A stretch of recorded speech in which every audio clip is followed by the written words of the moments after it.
विश्व के सभी मेरे साथियों को राजरत्न अम्बेडकर की ओर से जय भीम, नमो बुद्धाय। द बुद्धा इज धम्मा के तीसरे एपिसोड में आप सभी लोगों का स्वागत है। कल के भाग में हमने देखा कि सिद्धार्थ के पूर्वज कौन थे और उनका कुल क्या था। आज हम लोग सिद्धार्थ के जन्म के बारे में जानेंगे। सिद्धार्थ इनका जो जन्म हुआ था, ये शुद्धोधन इनके घर जन्मे थे। उस समय शाक्यों की एक प्रथा थी। वो गर्मियों में, मध्य गर्मियों में एक उत्सव मनाया करते थे। ये उत्सव, सभी शाक्य इस उत्सव में शामिल हुआ करते थे, सभी शासक परिवार इसमें शामिल हुआ करते थे और ये सामान्य रूप से 7 दिनों तक ये उत्सव चलता था। एक बार महामाया ने ये निश्चय किया कि इस बार का जो उत्सव है वो बड़ी दृढ़तापूर्वक उसको मनाएंगे। फलों से, फूलों से, अन्न धान्यों से इसको मनाया जाएगा, लेकिन किसी भी तरह का मद्यपान इस उत्सव में नहीं हुआ करता था। महामाया 7वें दिन यानी इस उत्सव के आखिरी दिन सुबह जल्दी उठी, सुगंधित पानी से वो नहाई, अच्छे आभूषण पहने, अच्छा खाना खाया और पूरा वो उत्सव में शामिल हुई। पूरा राज परिवार, शासक परिवार शामिल हुआ और उस रात को फिर वो अपने शयन कक्ष में, अपनी शैया के ऊपर, वो शैया भी फूलों से सजाई गई थी, सुगंधित द्रव्यों से सजाई गई थी। और उस रात शुद्धोधन और महामाया ये समीप आए, नजदीक आए और उसी रात महामाया को गर्भधारणा हुई। उसी शैया पे लेटे हुए महामाया को एक सपना आया। महामाया ने देखा, अपने सपने में देखा कि 4 विश्व के रक्षक उनकी जो शैया है वो शैया उठाकर हिमालय पर्वत पर ले गए। हिमालय पर्वत पर ले जाने के बाद एक और वो 4 विश्व के रक्षक खड़े हो गए और उनकी पत्नियां, वो 4 रक्षकों की पत्नियां आई और महामाया को मानसरोवर तालाब पर लेकर गई। उनको सुगंधित पानी से नहलाया, अच्छे आभूषण पहनाए, जैसे किसी बड़े महानव से, महामानव से उनकी मुलाकात करवानी हो। और फिर थोड़ी ही देर में बोधिसत्व सुमेध नाम की व्यक्ति महामाया के पास आई और महामाया से कहा कि मैं अपना आखिरी जन्म लेना चाहता हूं, क्या आप मेरी माता बनेंगी? महामाया ने बड़े ही उत्साह से और चाह से कहा, क्यों नहीं, मैं आपकी मां बनने के लिए तैयार हूं। और तभी उनका सपना, उनको जाग आ गई, उनका सपना टूट गया और उन्होंने ये सपना ये शुद्धोधन को बताया। शुद्धोधन ने दूसरे दिन उनके जो 8 ब्राह्मण हुआ करते थे, जो इस विद्या में पारंगत थे, उनको बुलाया, उनको आभूषण दिए, उनको खाना पीना दिया, उनकी जो फीस हुआ करती थी वो दिया। और शुद्धोधन ने यह सपना उन ब्राह्मणों को बताया कि इस सपने का अर्थ बताओ। वो सारे ब्राह्मण उस सपने का अर्थ ढूंढते ढूंढते उन्होंने राजा को, शुद्धोधन को बताया कि आप कोई चिंता ना करें, आपके घर एक बालक जन्म लेगा। अगर वो संसार में रहा तो वो एक चक्रवर्ती सम्राट बनेगा और अगर उसने गृह त्याग किया और वो सन्यासी बन गया तो वो बुद्ध बनेगा। इस तरह का उन्होंने उस सपने का अर्थ बताया। 10 महीनों तक महामाया ने इस बोधिसत्व को अपने गर्भ में धारण किया और जैसे उनकी प्रसूति का समय नजदीक आया, महामाया ने अपने पति शुद्धोधन से कहा कि मुझे मेरे पिता, इनके घर जाना है, देवदह जाना है। और शुद्धोधन ने कहा कि आपकी जो इच्छा है वो पूरी की जाएगी। और महामाया को देवदह जाने के लिए सोने की पालकी बनाई गई। सभी सेवकों को बुलाया गया और महामाया उस सोने की पालकी में बैठकर अपने पिता के घर देवदह जाने के लिए निकली। जब ये देवदह में जा रहे थे तब उनको एक शाल वृक्ष के जंगल से गुजरना था। उस शाल वृक्ष का जो ये उद्यान हुआ करता था उसका नाम था लुम्बिनी वन। इस लुम्बिनी वन से उनको गुजरना था। महामाया जब इस लुम्बिनी वन से गुजर रही थी तब उन्होंने देखा पूरा लुम्बिनी वन ये फलों से, फूलों से लदा हुआ है। सभी प्रकार के पक्षी वहां पर चह रहे हैं, चहका रहे हैं, गाना गा रहे हैं। सभी एक अच्छा दृश्य उनको वहां पर दिखा और महामाया ने ये इच्छा व्यक्त की कि थोड़ी देर यहाँ पर रुकते हैं और यहाँ का आनंद लेते हैं। महामाया ने सेवकों से कहा कि ये जो पालकी है यहीं पे रुकवाओ, और महामाया एक विशाल ऐसे शाल वृक्ष के पास खड़ी हो गई और वो अपने हाथों से कुछ टहनी पकड़ने की कोशिश कर रही थी, लेकिन हवा की जोर से वो पेड़ की टहनियां ऊपर नीचे हो रही थी, लेकिन एक पेड़ की टहनी महामाया के हाथ में आ गई।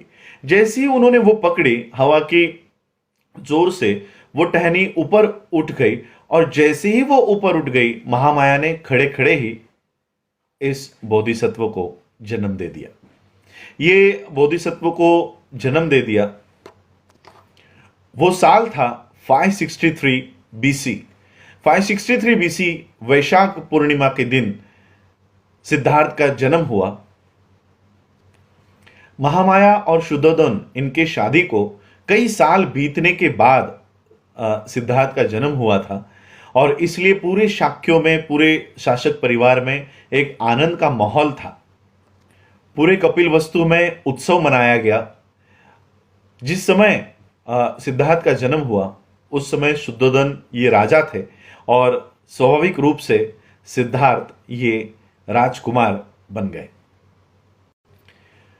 जैसे ही सिद्धार्थ का जन्म हुआ, हिमालय पर एक साधु रहा करते थे जिनका नाम था असित। असित जब अपना ध्यान कर रहे थे तब उन्हें इस आकाश से बुद्ध इस नाम की घोषणा उनको सुनाई देने लगी। वो अपना ध्यान छोड़कर वो अपने दृष्टि से जम्बूद्वीप की ओर देख रहे थे, और उन्होंने देखा कि ये बुद्ध की घोषणा क्यों हो रही है। और तब उन्होंने देखा कि शुद्धोधन के घर में एक बालक जन्मा है, और वो बहुत ही होशियार इस तरह का बालक है, ब्रिलियंट बालक है।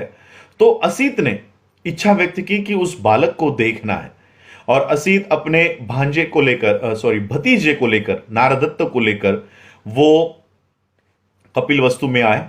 शुद्धोधन इनके महल पर आके उन्होंने देखा कि शुद्धोधन के महल के बाहर लाखों लोग इकट्ठा हुए हैं। असित ने एक दरबान को, सेवक को कहा कि राजा को अंदर जाके बताओ कि एक साधु उनको मिलना चाहते हैं। तो ये सेवक अंदर आया, शुद्धोधन को बताया कि एक बहुत बूढ़े साधु आए हैं और वो आपको मिलना चाहते हैं। शुद्धोधन ने कहा कि उनको अंदर लेकर आओ। शुद्धोधन ने उस साधु के लिए बैठने के लिए अच्छा आसन बनाया और साधु को बैठने के लिए कहा। साधु ने कहा, शुद्धोधन ने पूछा कि मैंने आपको पहले कभी कपिलवस्तु में देखा नहीं, आप कहाँ से आए हो और आपका आने का कारण क्या है। असित ने बताया कि मुझे पता चला है कि आपके घर में एक बालक का जन्म हुआ है, मैं उसको देखने के लिए आया हूँ। शुद्धोधन ने कहा कि बालक तो अभी सोया है, आपको थोड़ा इंतजार करना होगा। असित ने कहा कि इस तरह के बालक ज़्यादा सोया नहीं करते, वो स्वभाव से ही जागरूक होते हैं। और जैसे ही ये शब्द सिद्धार्थ के कानों पे पड़े, सिद्धार्थ ने हलचल करके ये शुद्धोधन को जाहिर किया कि वो सोए नहीं है। तो असित को पास बुलाया गया। शुद्धोधन ने वो बालक अपने हाथ में दृढ़तापूर्वक उठाकर असित को दिया, और असित ने उस बालक को देखते ही बालक के शरीर पर 32 वो लक्षण जो एक बोधिसत्व के, बुद्ध के शरीर पर होते हैं, वो लक्षण उन्होंने देखे। 80 छोटे छोटे मार्क्स उन्होंने पहचाने, और असित थोड़े देर में रोने लग गए। फूट फूट कर, सांसें भर भर कर वो रो रहे थे। शुद्धोधन को डर लगने लग गया कि मेरे बच्चे के भविष्य में कोई गलत तो नहीं है, ये रो क्यों रहे हैं। तो शुद्धोधन ने असित को रोका और पूछा कि आप रो क्यों रहे हो। असित ने कहा कि डरो मत, आपके बच्चे का भविष्य कोई गलत नहीं है, मैं अपने खुद के लिए रो रहा हूं। मैं इसलिए रो रहा हूं कि अब मैं बूढ़ा हो चुका हूं, कुछ सालों के बाद मर जाऊंगा। आपका जो बेटा है ये निश्चित रूप से ये बुद्ध बनने वाला है, और विश्व में ऐसी क्रांति लाएगा, उस धम्म चक्र को ये प्रवर्तित करेगा जिसको देखने के लिए मैं नहीं हूंगा। जिस धम्म की देशना ये आपका बच्चा देने वाला है, वो धम्म आदि में भी कल्याणकारक होगा, मध्य में भी कल्याणकारक होगा, और अंत में भी कल्याणकारक होगा। इस पूरे विश्व को दुख से बाहर निकालने वाला धम्म ये बालक देने वाला है और उसको देखने के लिए मैं जिंदा नहीं रहूंगा, इसलिए मैं अपने आप के लिए रो रहा हूं। असीत के साथ उनके जो भतीजे थे, असीत ने अपने भतीजे को कहा कि जब भी आप ये वार्ता सुनो कि सिद्धार्थ बुद्ध बन चुका है तो इनके शरण में चले जाना। और असीत ने ये सारी जो भविष्यवाणी थी वो बालक को लेकर की और राजा ने उनको अच्छा खाना पीना देकर फिर असीत वहां से चले गए। 5वें दिन इस बच्चे का नामकरण विधि था। नामकरण विधि हुआ, इस बच्चे का नाम सिद्धार्थ रखा गया।